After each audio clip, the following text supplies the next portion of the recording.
மாமன்னனுக்கு ஒரு நீதி, ஜனநாயகனுக்கு ஒரு நீதியா அப்படின்னா என்ன அப்படின்றது பாக்குறவங்க கூட ஒரு சின்ன கன்ஃபியூஷன் வரலாம். மாமன்னன் திரைப்படம் 2023 ஜூன் மாதத்துல 29ஆம் தேதி வெளியானது. அப்ப வெளியானப்ப அன்றைக்கு திமுக தான் ஆட்சியில் இருந்தாங்க. திரு மு க ஸ்டாலின் அவர்கள் தான் தமிழ்நாட்டின் முதலமைச்சராக இருந்தார். அன்றைக்கு ஒட்டுமொத்த தமிழ்நாடே போய் அன்னைக்கு படம் பார்த்தது. அதாவது திமுக அமைச்சர்கள், சட்டமன்ற உறுப்பினர்கள், கட்சியில் இருக்கக்கூடியவர்கள் போய் பார்த்தாங்களே.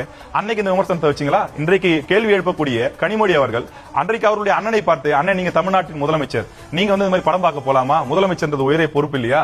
சேகர் பாபு அவர்களையோ, மா சுப்பிரமணியன் அவர்களையோ, சட்டத்துறை அமைச்சர் ரகுபதி அவரெல்லாம் பார்த்து அன்னைக்கு கேள்வி கேட்டிருந்தாங்க அப்படின்னா இன்னைக்கு அந்த கேள்வி கேட்பதற்கு ஒரு நியாயம் இருக்குன்னு சொல்ல சார். இன்னும் சட்டத்துறை அமைச்சர் ரகுபதி சொன்னதெல்லாம் பாத்தீங்கன்னா வேடிக்கையினுடைய உச்சம். அன்னைக்கு அவர் என்ன தெரியுமா சொல்றாரு? அந்த படத்தை பார்த்து, அரடா உதயநிதி எவ்வளவு பிரமாதமா படம் நடிச்சிருக்காரு, இவ்வளவு மிக சிறந்த நடிகரை தமிழ் சினிமா உலகம் மிஸ் பண்ணிடலாமா?